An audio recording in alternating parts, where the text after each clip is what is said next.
Welcome to the Roasted Snow Horror Show, where fear and dread go head to head. Welcome to the show, where the screams collide, where blood runs cold, and the shadows hide. Each week a fight, two films will clash. Last week's champ, will it burn to ash? The Roasted Snow Horror Show, where fear and gore will always flow. One film wins, one must go. The Roasted Snow Horror Show. Lights go down, the fight begins. Which nightmare takes the final win? You pick your side, we'll break it down. The Roasted Snow, the goriest showdown. and here are your hosts. Chris and Ryan! Welcome, everyone, to the Roasted Snow Horror Show. I'm your host, Ryan Rosted. Everybody thinks my last name is Roasted, but today I'm going to be Jimmy, and with me is my co-host and good buddy, Chris. Dr. the Kelson. Snowman. No, you're You're Jimmy too. No, I think your name is Jimmy. We're all Jimmy. Everyone. Can on I this at least be episode is- Samson? I can flex around in here. No, we'll get to Samson. I don't want to talk about anatomically correct issues with him. But anyway, Big dick the sexual energy. Tyrannosaurus, maybe. I don't know. But yeah, everyone's Jimmy, guys. We're talking 28 years later, the Bone Temple today. How you doing, buddy? I'm fantastic, man. The Bears lost, so I'm pretty happy about that. And the Broncos won, so The Broncos it's a good won. day.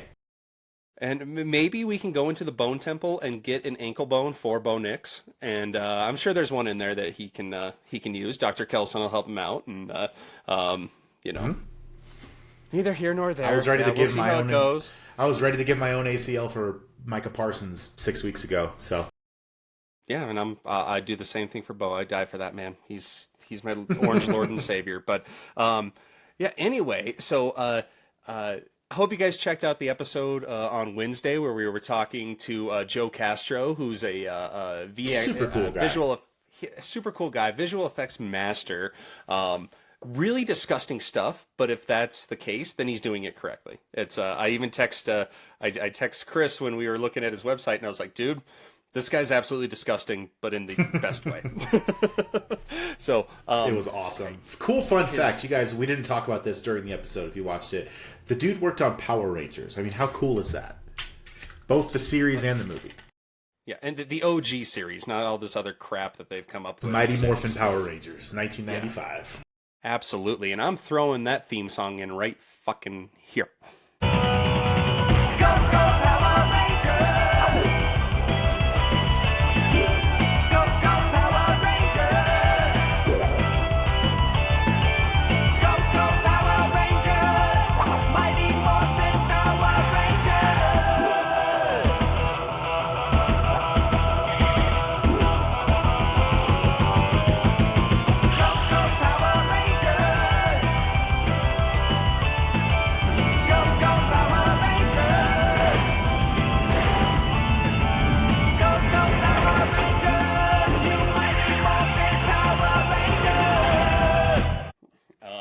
But yeah, so May or may not be in my gym mix. Just say it. it's got to be in every mix. I used to play that during COVID for my, I guess she was a 7-month-old then, and I was just like, the nostalgia's hitting back, and you're just like, I just got to play that song. Yeah, man, he's worked on so much cool shit, and yeah, I wish that we had remembered to talk about Power Rangers on the actual episode, because that stuck out to me too. I was like, Ivan Ooze in the movie. But yeah, we had a really fun post chat with him as soon as we were done filming. We did, yeah. We're still new at this. We should just leave the recording on longer, but but neither here nor there. So last week we had an undisputed champ in Primate. Ben took the belt. He didn't go into the ceiling fan though, but he went into a goddamn table. But he has the belt, and today it's a little interesting because it is a direct sequel to kind of a reboot to the 28 something series. It's sequel to a sequel, really. Yeah, sequel to a sequel. We'll dive into a little bit on just kind of the trajectory of the 28 Days Later franchise and how that kind of came to be and where we're at now, the timelines, all that. We'll jump a little bit more into the first 28 years later because there is a lot in that movie that carries over into this one. Again, Chris and I have not talked about this. I've gone on record saying that 28 Days Later was not my favorite movie of all time. And 28 years later actually ended up as an honorable mention for the both of us on the worst horror of 2025. So we'll dive into that a little bit. And I was thinking, Chris, when I was watching this, I was like, you know what? I want a day called 28 Minutes Later or 28 Seconds Later and make it a found footage movie of just people getting fucked up by zombies. That would get my attention. The movie may only be 28 seconds long, but hey, I was gonna say that'd be really fast, film. Yeah. You just cut from different perspectives from different people. Exactly. Yeah, you go. This person in London, this person across town, all that. So, Chris, obviously, if we want to get into wait. Before we do that, I've taken a couple weeks off of the Roasted Snow Olympics, but we're getting back into it tonight because we have, I think we are in 22, 23 countries right now. So great job, everybody. Thank you so much. Because one of the countries, might be a spoiler alert, that is in the top 3 directly correlates to this movie tonight. So without further ado, cue that music. Taking home the bronze this time. I believe the last time we did this, they also took home the bronze, so staying steady. Haven't talked as much shit about them, but Canada, you guys you guys, thank you so much. Welcome back. You guys are back in our good graces. We all love each other here. Thank you, Canada. You take home the bronze for the We love our neighbors to the north. We do until February when the Kachuk brothers are going to take you guys out in hockey. So in the rink in Italy, that's like the size of my patio, and the scoreboard that looks like a Motorola flip phone. But cool. You guys take the bronze, and then in silver. This is where the correlation comes in today. It is the UK. Hey! You guys killed it the last few weeks. It seems to be a daily thing. We're getting new listeners from over across the pond over there. So thank you guys so much. I'm really sad that the rage virus took out your island. So I'm very sad about that. And then in first place in taking home the gold, this one kind of came out of nowhere. They've been on the radar a little bit, but they came in strong the last 2 weeks, and it is the motherfucking Philippines. Yo, let's go. What is up, guys? Yeah, they love them some horror in Manila. They do. They've kind of hit every episode. They've hit the VHS series. They've hit the extreme horror. They've hit the worst horror movies. They've hit a few of the new releases. So keep it up over there, guys. And if you guys are new to the show, check out our library on our website or YouTube, wherever you get your podcasts. We've covered a lot of stuff in a short amount of time on this show. We've had with so much more to come. Yeah, it's insane. This is movie number 2 or 3 in our Murderer's Row in January and February. So congratulations to all the medalists. We did get, all these other countries are getting involved. We got Ghana, we got Australia, we got the Netherlands, we got just so many countries out there, guys. Every time I see a country pop up, it just, I feel joy. I feel just happy that you guys are listening, and I hope you guys are enjoying it. If you have any feedback, you know where to find us on our socials, roastedsnowhorror@gmail.com. But with that, you want to talk about how we get to the 28 years later saga.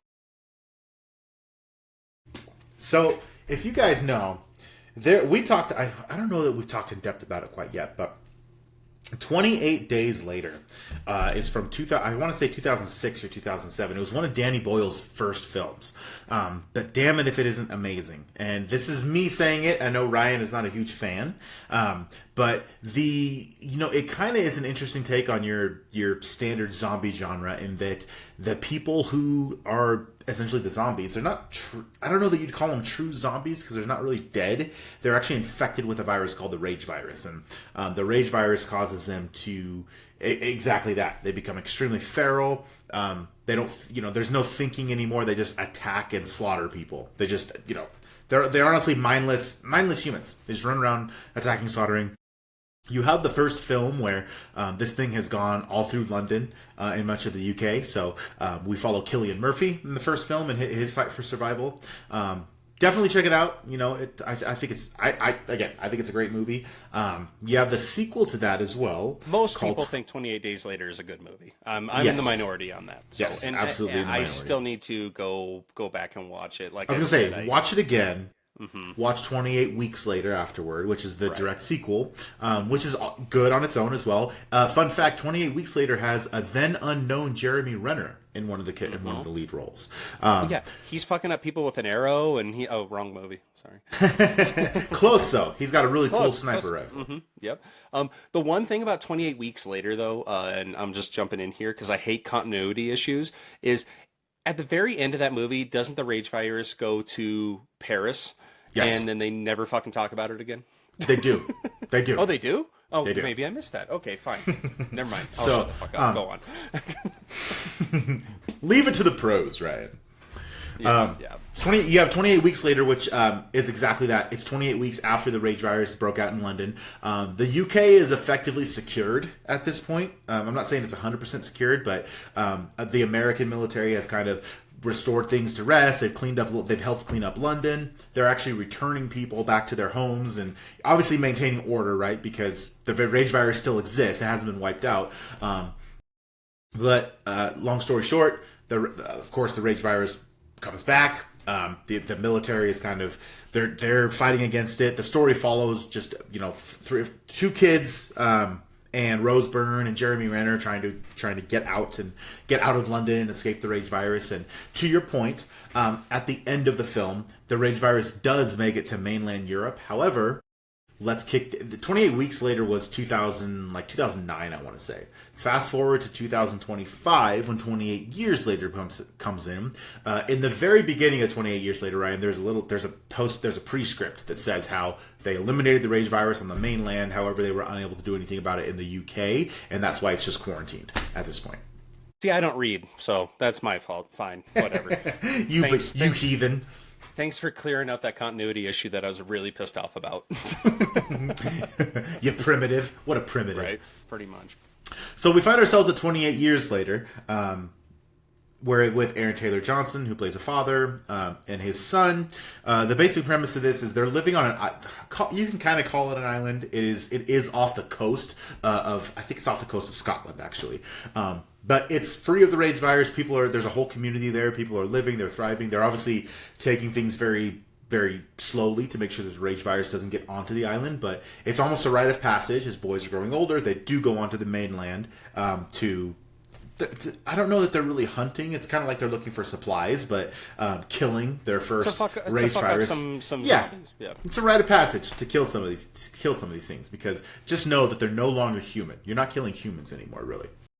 So he comes back. They get back to the island, and unfortunately, this Aaron Taylor Johnson's wife and his is very, very sick, and there is a rumor that a doctor lives on the mainland, Dr. Kelson, who we'll come back to, and that he is still alive, and that he has found a way to not be immune to the virus, but that he's not really attacked by the infected so much. So the little boy decides he's going to take his mother to see the doctor, because no one else is going to take her. So he sneaks her out of the community onto the mainland to go see the doctor. To make a long story short, they do fight their way. They find the doctor, played by Ray Fiennes. He does diagnose the boy's mother with advanced brain cancer, and that's why she is the way that she is. He, I guess you could say, mercifully sedates her, or I should say euthanizes is the right way.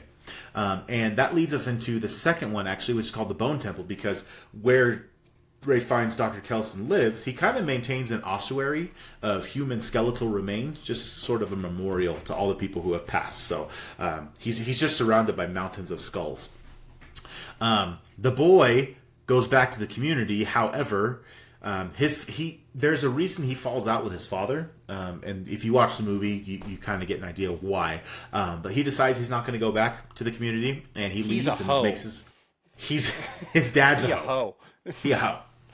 And especially cheating on his sick mother, basically. So he decides to leave the community, and he wants to make his way on the mainland. The kid's like 12, maybe.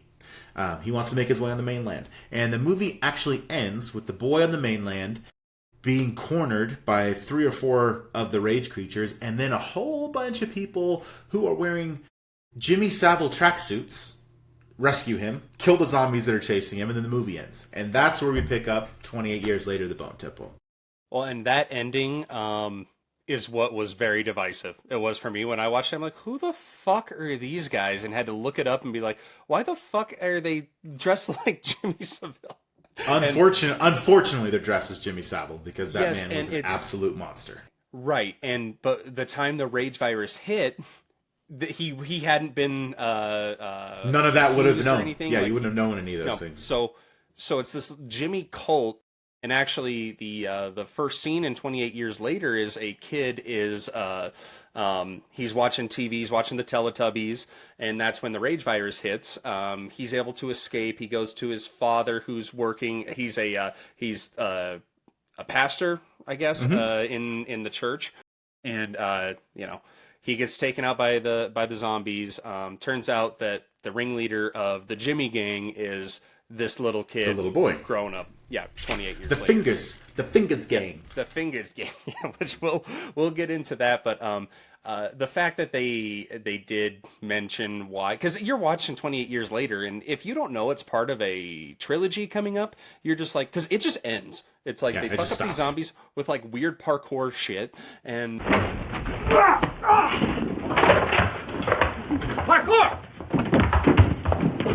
Michael, parkour! Parkour! Extreme! Parkour! Parkour! And then it's just like, it's done. It's like the little kid's name is Spike. You don't know what's going to happen to him, so you think it's just a one-off. If you don't know the plan for the movies. So obviously, I've gone on record saying the trailer for the Bone Temple was out of this world. It's probably the best trailer of the year so far. I'm a nerd when it comes to trailers, and it hit all the right notes for me. It did. It really did. And obviously, just the Bone Temple setting is fucking cool as hell. It was the highlight from the first movie, and they play it up really well because obviously you're walking into this very demonic looking structure, and it's just the kindest, most soft spoken Ray Fiennes. I mean, that's who he is, and he's played a bad guy in some movies, but he's not in this movie, even though he has every cosmetic look to be the bad guy. He's and that's kind of with the trailer. Guy. Well, in the trailer, he looks completely demonic, and we'll get into that. But a little spoiler-free version of this one, in case you haven't seen it yet. So basically, it picks up immediately after 28 Years Later. You have Spike. He is now he has to be indoctored into this gang of Jimmies. They all have, the fingers. He calls them the fingers. He has, a yellow wig on. They all have to dress like Jimmy Savile. Sorry. It's still ridiculous, but if you just go in knowing that, then you're fine. There's a really intense initiation, let's put it, to become one of the fingers. And so the Jimmy gang is working its way along. We'll get into that more in the spoiler version. But basically, the head Jimmy, who's played by Jack O'Connell, and you'll remember him from one of our favorite movies of last year, was Sinners. And he plays the villain in that, and he just does it to these are the two movies that I remember seeing him in, and he's just a fucking banger, and he plays weird people in both movies, and I don't know if it's his look, I don't know, but he's so damn good. Even in this movie where it's a weird role, but he's the ringleader of this gang. And obviously Spike, like you said, he's like 12. No one in this group is older than, I'd say, maybe 16. Yeah. They're all really, really young, so they're very impressionable. They don't know what the old world was like. Even though Jimmy was really young when the virus spread, he still understands like television and this and that. These guys have no clue. They follow his every word because he thinks the devil speaks to him, old Nick, and tells him and his group to do all this fucked up shit. So these people, they think that his fingers, they think that he actually talks to the devil, and so they one of the Jimmys, the girl Jimmy, goes to look for supplies, I think, and she overlooks and sees Dr. Kelson in the Bone Temple, and he wears, what is it, iodine or something? He wears that to kind of ward off the infected, or that they can't sense it or whatever. Completely covered in iodine. Yep. Right. So she looks at that. She goes, "It's a guy covered in blood. At least it looks like it's blood. He lives in a castle of bones." And at this point, he's able to make a breakthrough with the alpha, because these zombies. Yeah, these zombies that there's different types. There's your basic ones. There's like baby looking ones, like big ass baby looking ones. The alphas can actually communicate and direct an attack, and they are like, this one, like, I called him Big Dick Alpha, BDA. Real. Everybody know that's Big Dick B. These don't even have dicks. Because there's a He is literal swinging. reason for that. There's a literal reason for that. And he makes an appearance in 28 years later, and Dr. Kelson is able to sedate him, and so he actually has control over this alpha. So throughout the movie, you actually see his relationship with Samson. We'll get more into that in the spoiler review, but that is why an alpha is there. So in this Jimmy's mind, it looks like this guy is dressed in blood. He has a castle of bones, and he has an alpha, a mindless alpha at his control. So she tells the head Jimmy, Jack O'Connell, and you as an audience member, you're like, he knows he's full of shit. He just wants the control. So he goes down and talks to Dr. Kelson, and that's kind of how the two stories interchange there. I don't really want to say much more, but that's the basic premise. There aren't a lot of infected in here. You get Big Dick Alpha for quite a bit, and then you get a few little side characters here and there, but a lot of it is the tension between the control in the group of Jimmys and how Dr. Kelson is perceived and how he's going to get out of certain predicaments, all while Spike, who Dr. Kelson bonded with in the first movie, is part of the Jimmy gang. Reluctantly, but he's part of the Jimmy gang. So More as a matter of survival, I think, than anything else. Right, yeah, which we will get into right now in the spoiler cast. So if you guys want to go see 28 Years Later, The Bone Temple, get the fuck out, and we'll get right into it. So, Chris, you want to get us started here? Let's start out with the initiation that people who want to join the gang have to do. I It's very see much this- like Dune. Dune in a pool. Yeah, very good. So, to join the gang for Spike, because again, it jumps right in where the 28 years later left off, it's a fight to the death with someone else who's already in the gang. So he fights someone named Jimmy Shite. And he does kill Jimmy Shite. Excuse me. And when He kills him Trinity style from Dexter. He does kill him Trinity style from Dexter, yep. Goodbye, Dexter Morgan. And so in doing so, Sir Jimmy, the leader of the Fingers, renames him Jimmy, because all of the people in this gang of Fingers, they all have a variation of the name Jimmy. What's your name? Spike? No. I think your name is Jimmy. So you have Sir Lord Jimmy Crystal, and you have Jemima, and you have Jimmy Ink, and now you have young Jimmy Shite. So it's all a variation of Jimmy to be in this gang.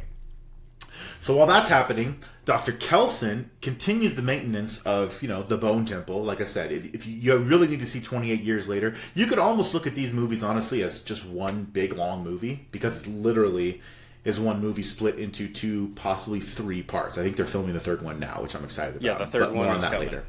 Yep, more on that later. Anyway, so Dr. Kelson is still carrying out his work at the Bone Temple. It's just a memorial, again, to those killed following the outbreak, as well as interacting with that Alpha, the BDA that Ryan so lovingly named. It's Oh, it's a penis! I don't know. A penis! It's a big dick! called Samson. Samson's this big SOB. You really need to kind of see him to believe him. He's just a big son of a bitch. And the interesting thing about him is that he keeps coming back to the Bone Temple. And Kelson has this idea that, every time I see him and he gets feral and wants to attack me, I hit him with the sedative, right? So he's under this idea that, maybe the sedative is what's actually, he's like addicted to it, It's like a fix. He's getting his fix every time he comes back.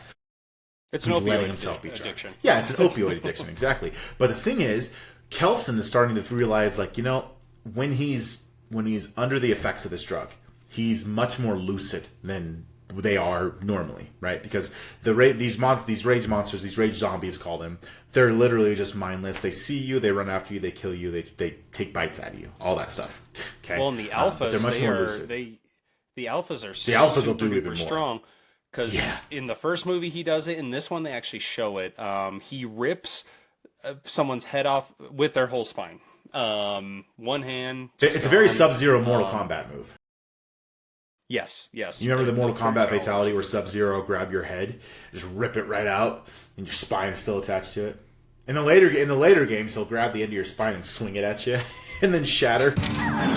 Finisher.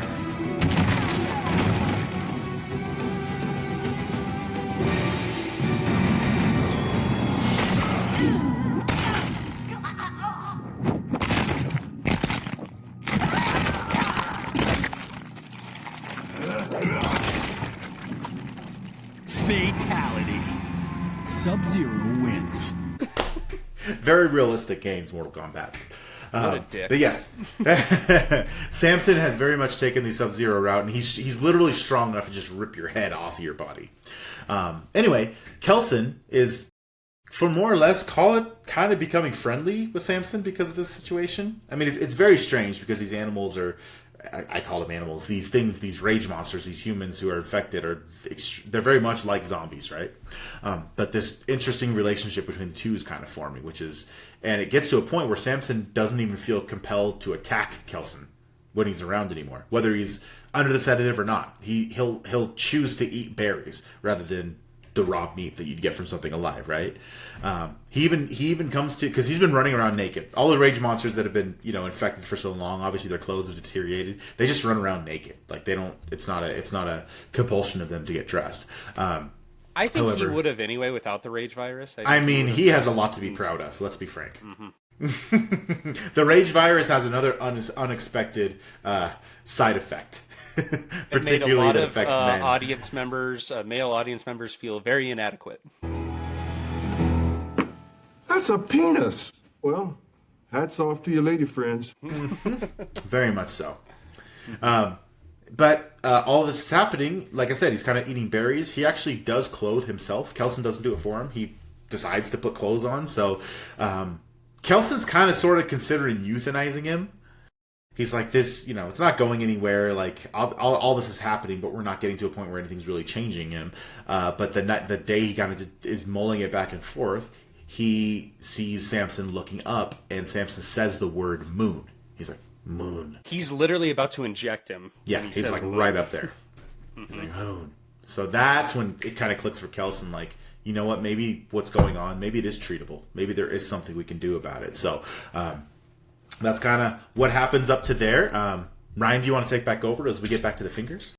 Yeah, because these stories, they jump around, but there are the two main stories are you have what's going on with the Jimmies and what's going on with Kelson until they intersect. So, and I personally really enjoyed the Samson part of it because it was very obviously it's a doctor, a really well-spoken doctor, and this mindless killing machine. Yet it still felt really real, and I wrote in my notes that it was the exact opposite of Primate, because Ben was super cute, and then he became an asshole. This guy was an asshole, got domesticated, and now is super cute. That's a good way to put it. Yeah, don't domesticate alphas or chimps. That's our new PSA. But yeah, so anytime this story came on, it was and they did it really well because, as I'll get into with the Jimmy side of it, there's some brutal shit that goes on with the Jimmies. And this one, even though it's a guy that literally melts flesh off of bones so that he can keep growing his bone temple. And there's a scene in 28 Years Later where a guy, I think his name is Eric, he's a soldier. He's kind of escorting Spike and his mom, and he actually gets his head and spine ripped out by Samson. And they're like, oh, what was his name? Oh, Eric. And he just throws him into the fire and gets his bones out of it. He tells Spike, hey, go put his bone up there. And then at the end of the first movie, as Chris said, when Spike's mother is euthanized, and it's very morbid, but it's very sweet that it is, yes. That Kelson says, because he has to make her part of the temple, and he goes, you find the best spot for her, and he goes all the way to the top, so her skull's at the very top. It's it's macabre, but it's very poignant. Yeah. So anyway, Kelson's doing his thing with Big Dick Alpha, and meanwhile this thing's a hammer. Can we just talk about this dick for a second? It's a hammer. Oh my god! And this is left. It is the biggest dick that I've ever imagined. I mean, this thing is, if he swung it around and hit you in the head with it, he'd knock you out. Yeah, no. And so, yeah, like you said, a unexpected effect of the rage virus, at least for him as that alpha. But helicopter. It's not a helicopter, dude. It's like a C-130 propeller. Dude, oh my god. Yeah, that's one of the biggest takeaways, literally. I didn't know that we'd spend so much time talking about a dick on this show. Dude, I put it in my notes. I said, yep, Big Dick Alpha, he's going on this. Hammer. Sledgehammer. Yep. Okay. So okay, back to the figures. Okay, yeah, back to the Jimmies, which is also a word for dick. So, back to the Jimmies. So, Spike has been initiated. He probably should not have won this fight to get into the gang. He's again very small. And there's only room for, is it 7 fingers? It's weird because it's not like a fist. It was because they end up. I'll get to it, but there's only room for a certain amount of fingers for Jimmy, for Sir Lord Jimmy Crystal. Is that his name? Yeah, Jack O'Connell. But so. Slowly, you start to realize what this group is all about. They go to this house. It's a farmhouse, and there's a little cut scene where it's this girl, this guy, and this older guy, and they are, I believe, they're hunting for supplies. And one, unfortunately, is attacked and loses his well-being. Let's put it to a horde of zombies. The guy and the girl escape, and they go back to their farmhouse. Well, lo and behold, their farmhouse, which there's a couple other people in there too. Clearly, they've used it as some sort of, just stronghold, little household that has survived the rage virus. And the Jimmy gang is in there, and you can tell it's a very awkward conversation. It's not along the same lines, but it did slightly remind me of the opening of Inglourious Bastards, where it's just this very dry conversation where something isn't right, even though that scene is it's one of my favorite scenes of all time. But they're having breakfast, I think, and so Head Jimmy's talking to everybody about the Teletubbies, and they make one of the Jimmys go do the Teletubby dance, and he's like, no, they had TVs on their tummy, and so it's like, okay, maybe this isn't so bad. And then it's just like a drop of a hat. They're like, oh, are you going to go? And he goes, well, yes. We're going to kill you first, but yeah, we'll go. And then you're like, oh, shit. So there's a little scuffle that goes on. And these members of this household are captured. They're tied up in the barn. Their hands up here. They're held in place. This was, I got to say how uncomfortable this piece was. Yeah. I mean, these movies are brutal. All the 28 years, weeks, days movies are pretty brutal. They're very visceral. This scene was one that I was like, ooh.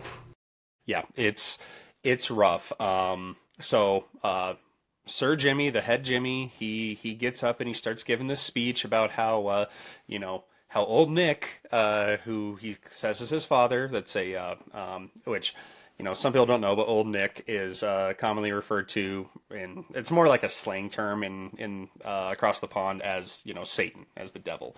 But he says his dad, Old Nick, tells him to go through and basically he calls it charity. He says charity, which basically means he's going to sacrifice people. So he ties up these people and he says he's like, old Nick is speaking to me, and he says, today our charity is we're going to remove the shirt. And you're like, okay, that's a weird way to say something.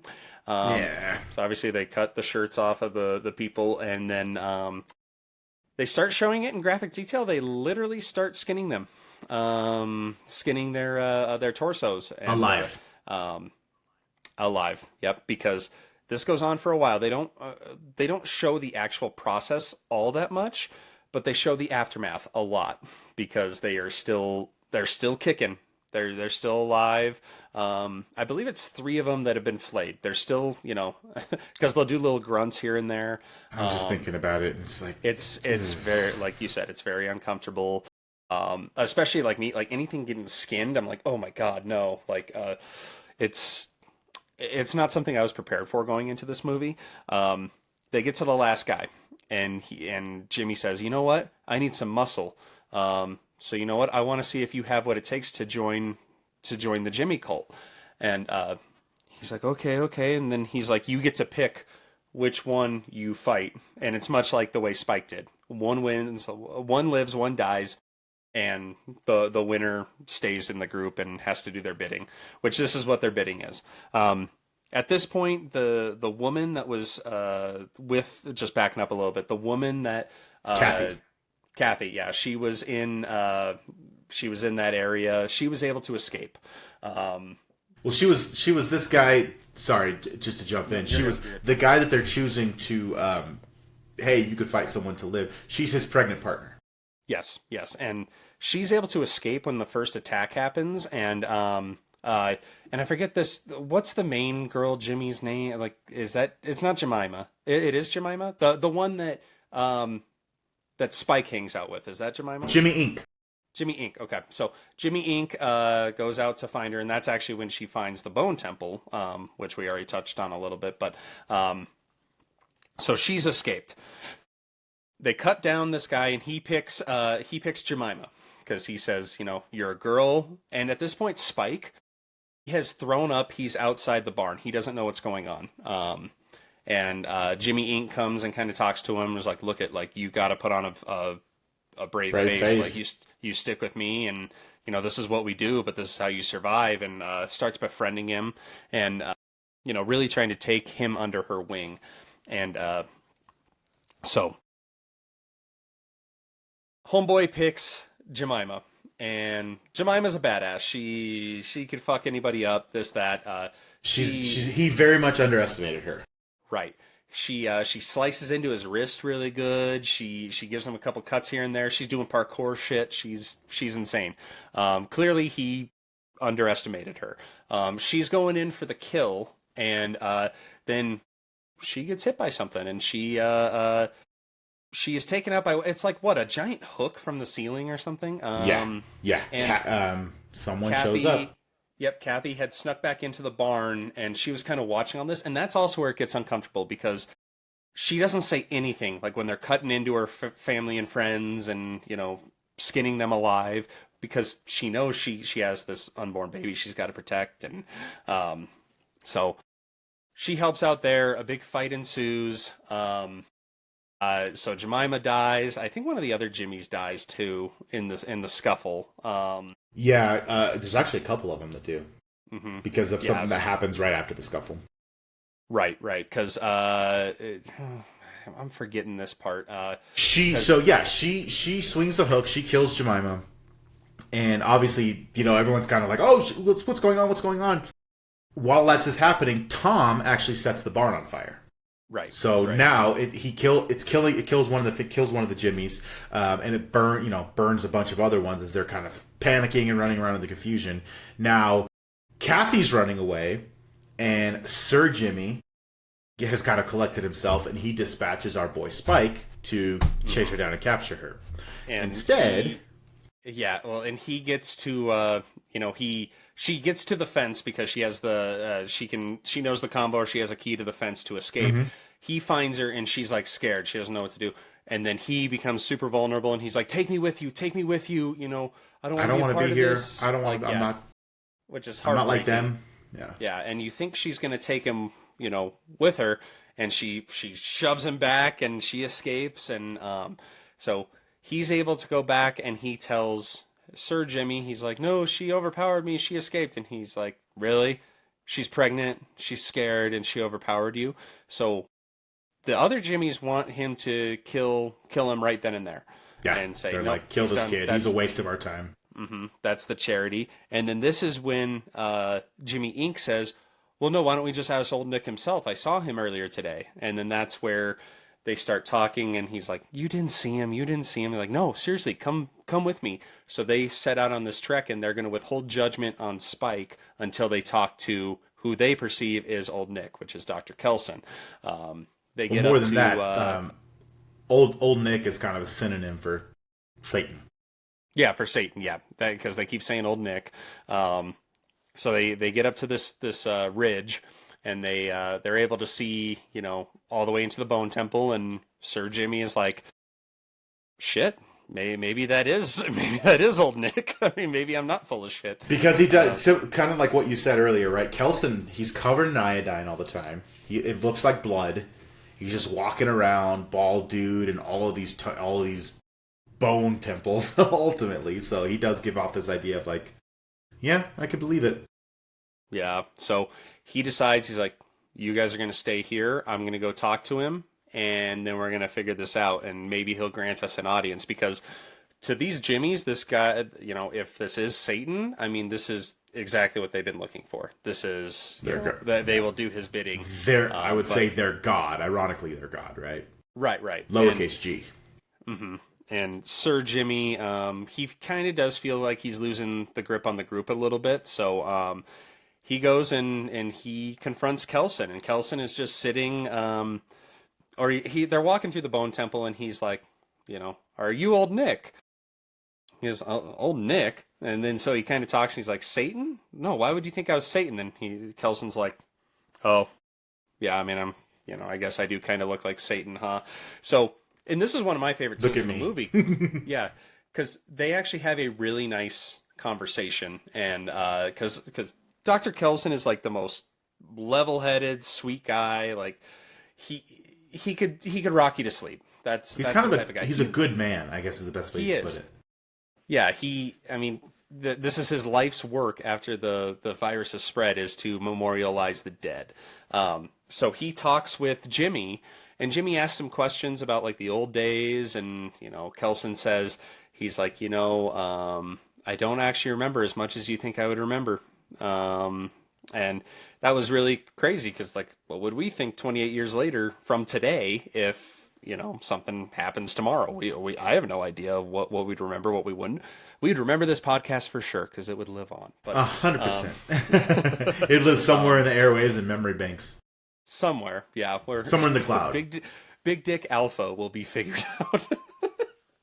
But so they have this really nice conversation, and Jimmy basically asks Kelson to, well, he doesn't really ask him. He says, hey, look at, like, my group is up there. They're expecting you to be old Nick, Satan. If I bring them down here, can you just play along with me? And Kelson's like, I don't know. And he's like, you either do this or I'm going to rip your insides out in front of you. He's like, well, then I guess I will. So basically they have this understanding that he will take his team down to Kelson the next night, and he will basically reinforce everything that Jimmy has been saying, so that everybody's just happy. If you're Kelson, you're like, what harm can this be? It's just this whack job that's just like Jimmy Savile.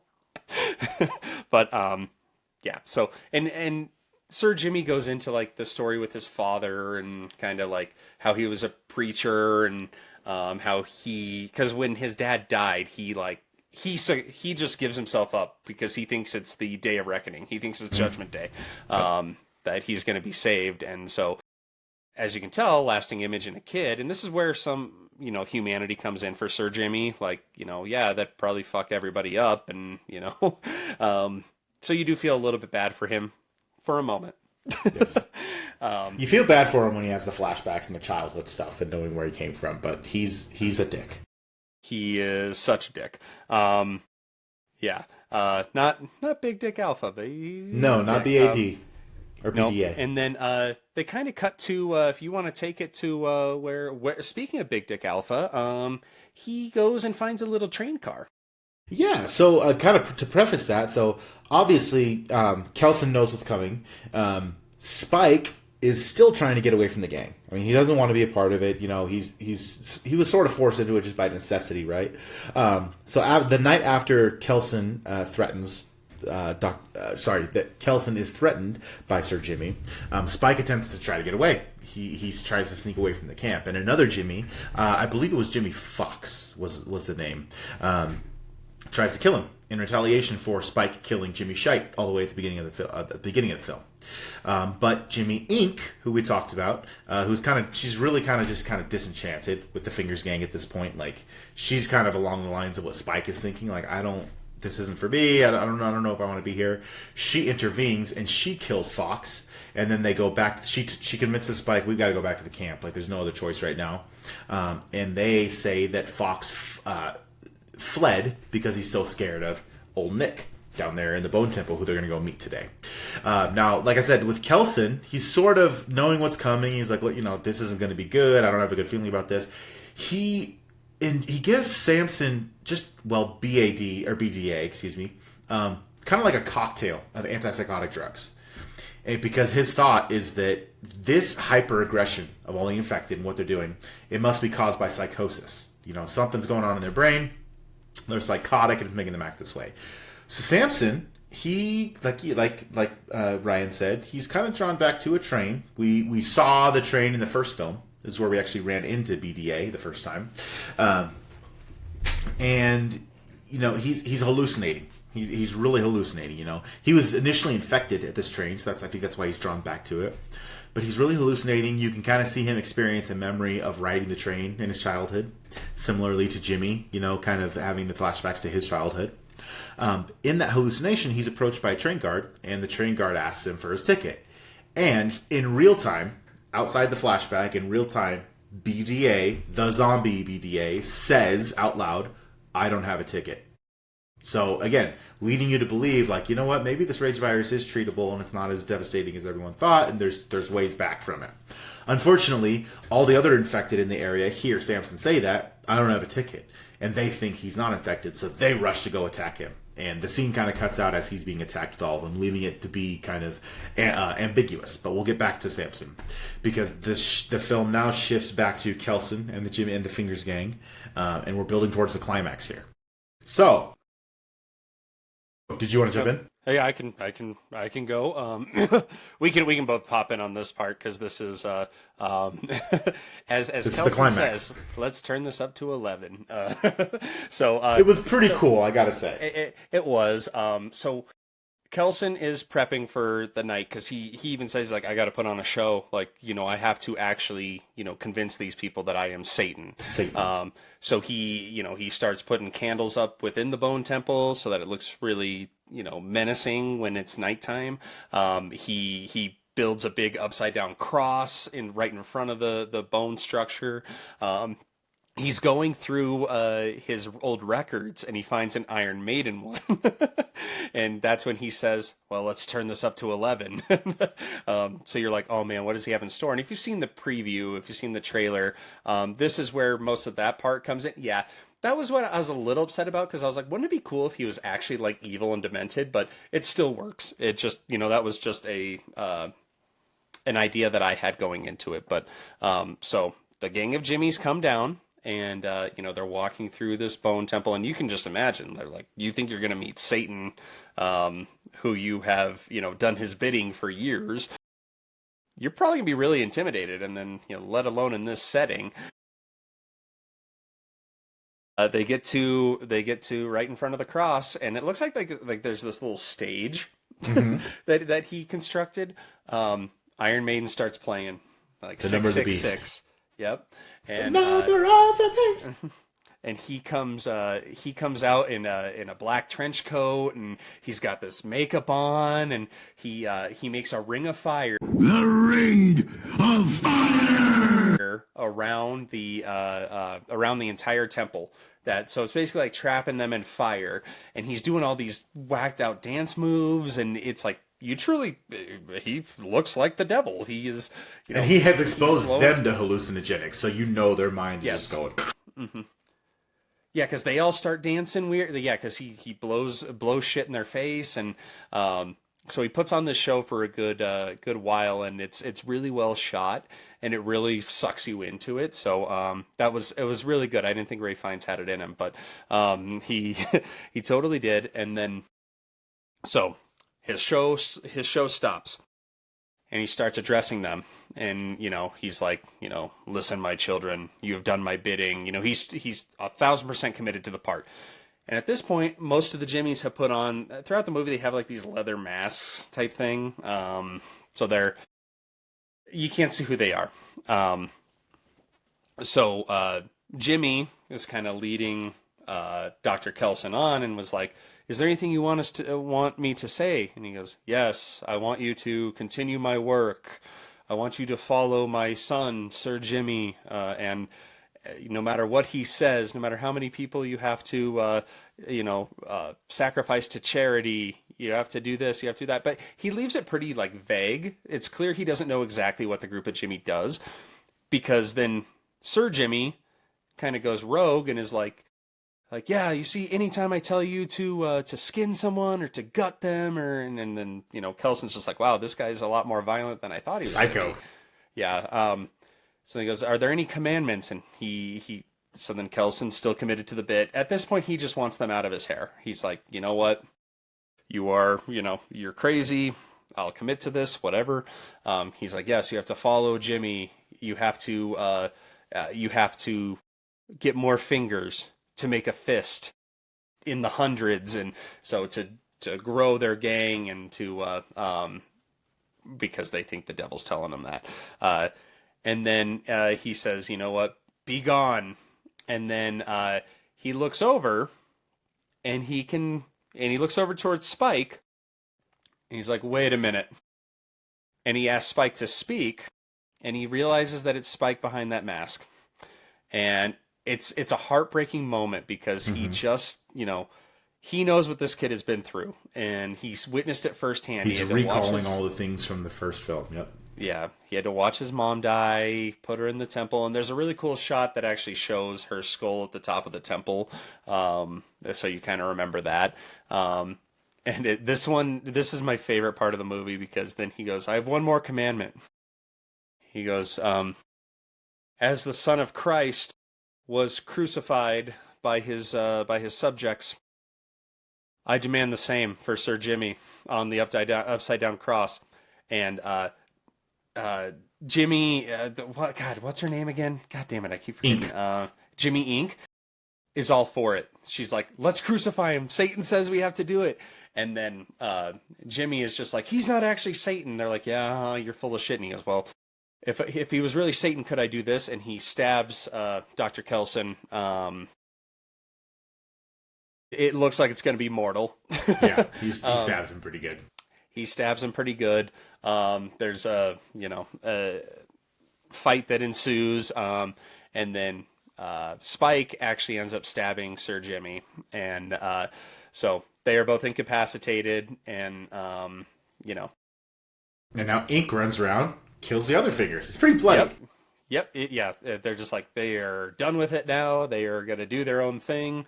And Kelson and Spike are able to share a moment where, Kelson was like, I was all for this, and then I saw that was you, and saw like, I've done everything I want to do in life. I'm going to sacrifice myself for you. And it is a very emotional moment, at least for me, because I'm like, don't kill off Ralph Fiennes. Don't do that. Come on. He's the best part of it. I mean, and it's kind of the juxtaposition of these poignant moments, of which there are a few, against the backdrop of the horror of the film.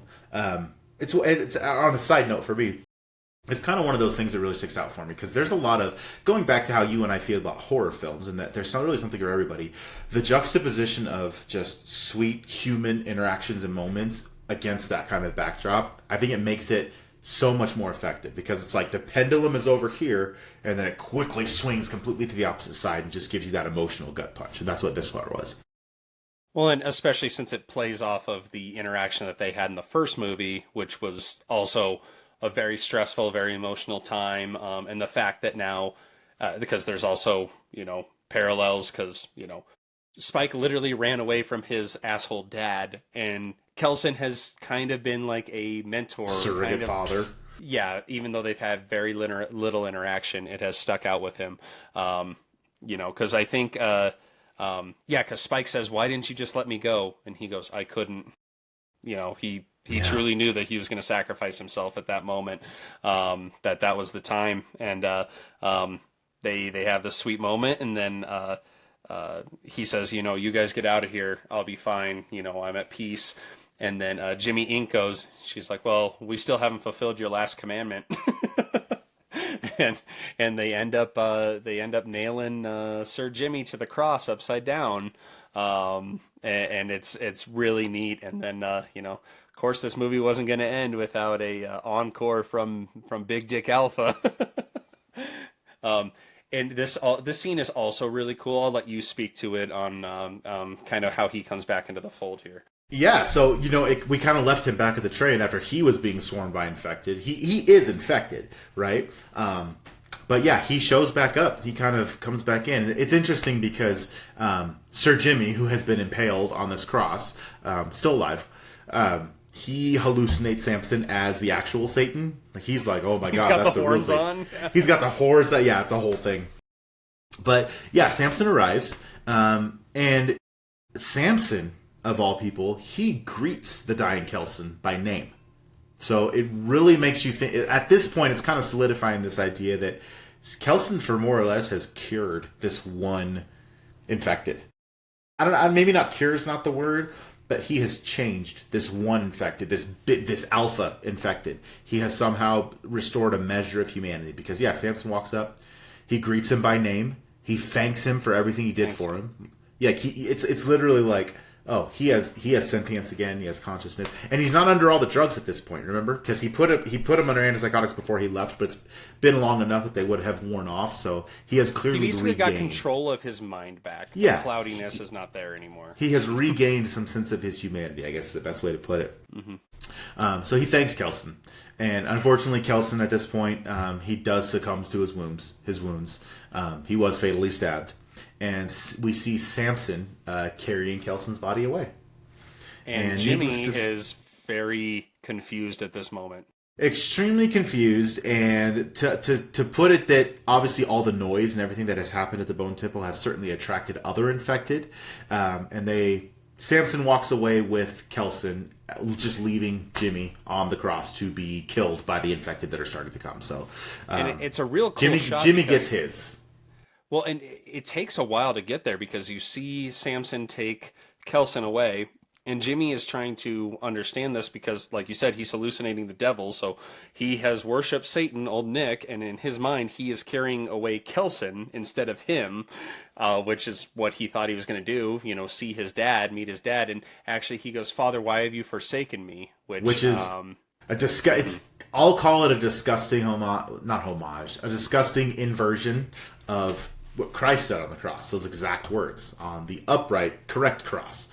Jimmy saying the same thing and being left to be killed by all these infected that are going to come in him because he did worship the wrong thing. So yeah. he got his in the end. He got his just desserts. Well, in the shot, after Samson leaves and he says the line, it pans and it just looks upward for an uncomfortable amount of time. It's just a static shot, and something's going to come. You just don't know when. So it's a nice little jump scare there. And there's a few jump scares in here, when the affected jump out of behind trees and shit. But and then from here, it cuts to this nice English idyllic countryside. Well, I've got to stop you. Mm-hmm. I have to take this. You can take this one. You can take this one. I will because you are a fan, I will give you. So, this is the end of the film. This is the last shot of the scene. The last shot of the film. Spike and Ink, well, we should call her Kelly. She tells him her name is Kelly. Kelly now, yep. Mm-hmm. Yeah. Takes off the wig. Yep, takes off the wig. They left the fingers, during all that stuff that was happening. They escaped into the wilderness. And the camera fast forwards sometime later, I guess you could say, and we see Kelly and Spike simply attempting to escape a group of infected. They're running. And the camera pans around, and sure enough, we see our boy, Jim, a.k.a. Cillian Murphy himself, back from the very first 28 Days Later film from 2007. We see him and his daughter Sam observing them, seeing, oh, they're in trouble. And Jim's a good guy, I guess is the best way to say it. And you see him and his daughter. He's the good rushing. Jimmy. He's the good Jimmy. He's James. You see him and his daughter rush to help Kelly and Spike, and that was awesome for me. Obviously, as a fan of the series and a fan of the original movie, super cool to see Cillian Murphy come back and reprise that role, and leaves me very much chomping at the bit to see what they're going to do in the third film. Well, and before you see Spike and Kelly, because they do this whole scene with Cillian Murphy and his daughter in the house, and they're doing like a school research project thing, and it's on World War II. And, you know, the whole line there is like, those who ignore history are doomed to repeat it. Those who forget history are doomed to repeat it. And that plays directly into the last scene where they help out Spike and Kelly, because at one point, 28 Days Later, he was helped. So, you know, there's just that nice kind of correlation there, that exactly what she was learning gets played in right there. So yeah, I think it's set up really nicely for a third one, a hell of a lot better than it did in the first movie with the fucking Jimmys attacking. But well, and this is what I will say, this is what everyone wanted to see. Everyone wants to see Cillian Murphy come back. Mm-hmm. Yeah, and I mean, obviously he was, you know, yeah, he was the one that started the franchise. I believe he was a executive producer on this one as well. But just the fact that now he will be into the fold. There's a lot of unanswered questions on this one. Like, where's Kathy? Is she going to come back into play? Where's Spike's dad? Because that's exactly what I was going to say. Because I'm guessing you can almost guarantee he came to the mainland and is looking for him. Right. So if I had to put it out there, I'm guessing the climax of the next one will be Spike will have to choose between Cillian Murphy and his dad or whatever, because you know, there is some tension there. Obviously, what does this mean for a cure? Because to my knowledge, I don't believe Kelson told anyone that he cured. That was a moment between him and the Alpha. And maybe Kelly will say, you know, he had him subdued, so maybe there is something there. You know, maybe it's a way for humanity to get back on its feet in the UK. But yeah, there's a lot of unanswered questions, so it will be interesting to see how the third one stacks up. I guess I'll go first on this one, since I think you're going to have a lot more to say on it. Obviously, I thought it was a hell of a lot better than 28 Years Later. I was way more invested into the story. I love the Dr. Kelson. I love the Samson aspect. You know, I could have used a few more infected. I could have used some more action, but I didn't hate it. I wasn't bored. I thought it was very emotional. I thought the writing was fantastic. Just bringing in the correlations between what's happening here and religion and all that. I thought the acting was incredible. Having said that, though, and still winning for me because he's just fucking fun. Fair. Yeah. Okay. Well, what are your thoughts, Mr. 28 Everything? So I'm a longtime fan of this series, and I think, you know, you said it earlier, and if you guys have watched our worst films 2025, we had a shout out to 28 Years Later because not because it was a bad film. It absolutely is not a bad film, but just when we stack it up against all the other things and kind of maybe what our expectations were, it didn't hit the mark. Now, the beautiful thing about the Bone Temple is, I will say this here first.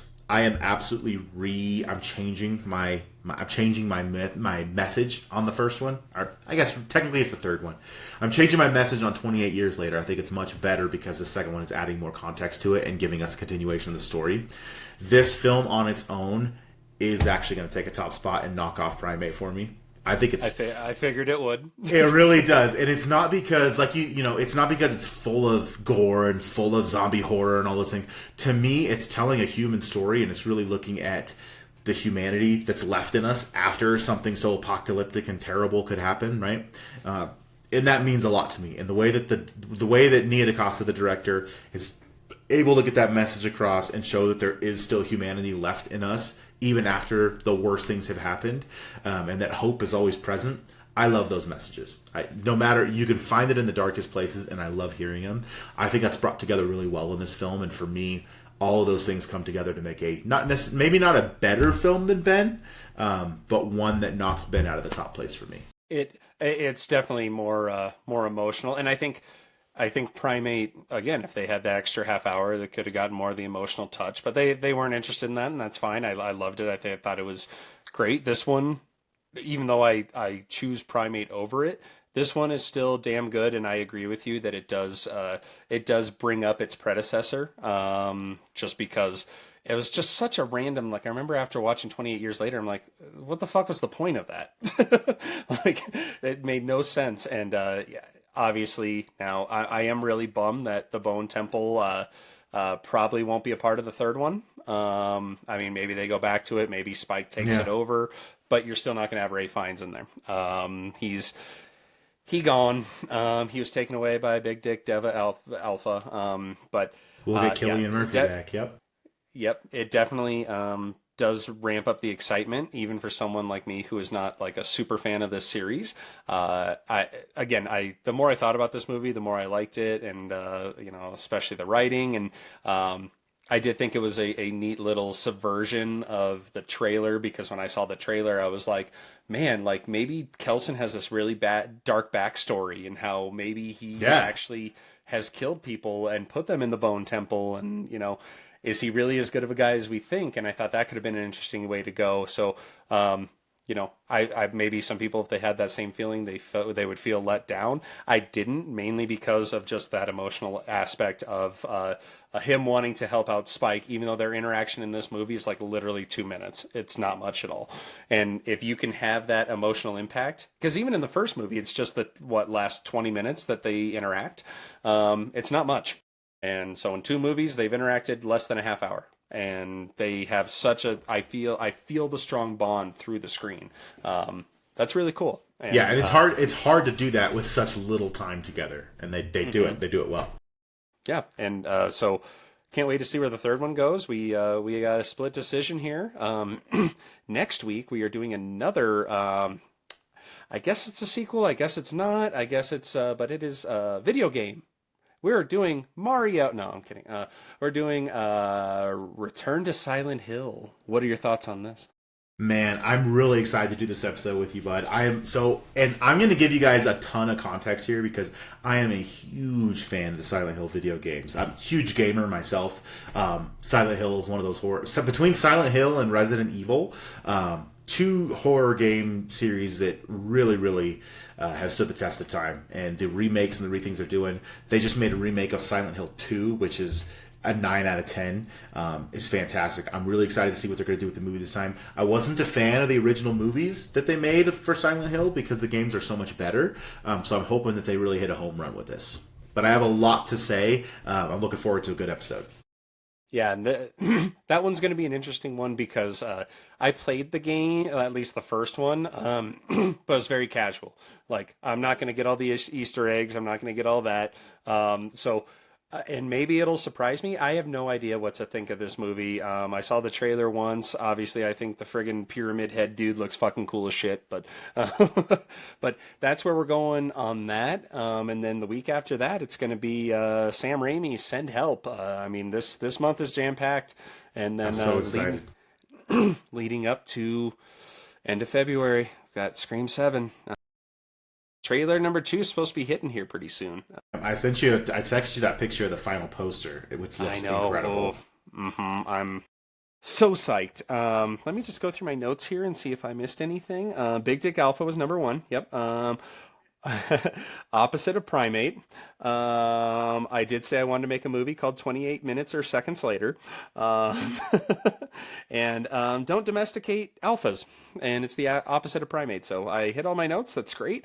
And now we get to our movie recommendations. So do you want to go first? Or do you want me to go first? Love to. So in keeping with the quasi-zombie theme, I'm actually going to recommend a fun vampire movie for you guys today. This is another low-budget one that's based off of a graphic novel. It's called 30 Days of Night with Josh Hartnett and Melissa George. Yeah, this is a fantastic one, a really cool, unique take on vampires because they come to the town of Barrow, Alaska, which is the northernmost town in North America, which once a year has literally 30 days of night. The sun does not rise for 30 days because of where it is on the planet, which naturally, if you're a vampire, 30 days of night with an entire town of people to feed on sounds pretty good. So Josh Hartnett plays the town sheriff, who's kind of sticks around to, kind of keep peace and order. And the movie is about these vampires attacking this town and the survivors trying to fight them off and keep their lives. Really bloody, super gory, pretty creepy. Great performances all around. Check it out. 30 Days of Night. And what a horrifying setting. Being in a town where, you have no escape from, because every vampire movie, it's like, we just got to make it to dawn. We got to make it to sunrise. And then we'll be fine. 30 days, sun ain't rising. You got a ways. And then Josh Hartnett, he slowly, like in that time frame, kind of became, he was in more horror movies than I thought. He's in that. He's in The Faculty, which I've recommended before. He was in Halloween H2O. He was in Pearl Harbor. That one was fucking scary. But Pearl Harbor sucks. Just a little bit more than I miss you. Let's get in some planes and we're going to shoot down the Japanese that are attacking Pearl Harbor, because that happened. Yeah. I think World War II just started. Danny, what the hell's that noise? You guys doing target practice or something? I think World War II just started. All I can think about is your smile and that shitty movie too. Pearl Harbor sucked, and I miss you. All right, I'm gonna go different. I did want to correlate it to this episode with 28 years later. I'm gonna go a Ray Fine movie, and it's a more recent one. It's called The Menu. Have you seen it? Oh, I know of it, but I have not watched it. Well, you got to watch it. So, it's a dark comedy horror, in the sense that Ray Fiennes plays this celebrity chef. And basically he invites people to his island. He literally is a chef on an island. You have to get on a boat, go to his restaurant to eat. It's super hard to get into, super exclusive. And things start to go awry when our main characters get there. And I'm not going to give away anything. I believe it's on HBO, so give it a shot. I believe it came out in like 22, 23, something like that. But his performance in it is so good. Even though, like in this movie that we talked about today, he plays a good guy. In this one, he is the villain because it is a chef that, has a motive, and you're not really sure what it is. Like, how scary can a restaurant be? I don't know. Right. But there are some really funny lines in here. John Leguizamo's in it. He plays a struggling actor. There are just the dialogue in this movie is fantastic, and just kind of how they go about everything. And there's a lot of obviously, now Food Network is a big thing. Everybody follows celebrity chefs, and how kind of how exotic eating could be, and there's a lot of different jokes about that, which ties into society right now. So it's really well written, it's really well acted, it's a fun ride, and it's just you probably leave hungry. It's but I'm the type of guy that I would watch Super Size Me, and then I'd need to go get McDonald's because I was starving, and that's 100% the exact intended operation of that movie. but now I want a Big yeah, Mac guys, 30. Oh man, yeah, 30 Days of Night and The Menu. Check those out. Come back next week where we're going to be looking at. We are going to ourselves return to Silent Hill and see how we think about that. We don't know what we're going to do on Wednesday. We've had 2 weeks in a row where we've had great interviews with. One was a producer, one was a effects artist. The more we can get, the more we're going to do. We love doing them. These guys probably think we're crazy when we're talking to them, but that's who we are. So if you guys have any suggestions, come talk to us at roastedsnowhorror@gmail.com. Follow us on all of our socials. Just look for my guy Thriller and Chiller over here. Thriller probably didn't like the Bone Temple, so I feel bad for him.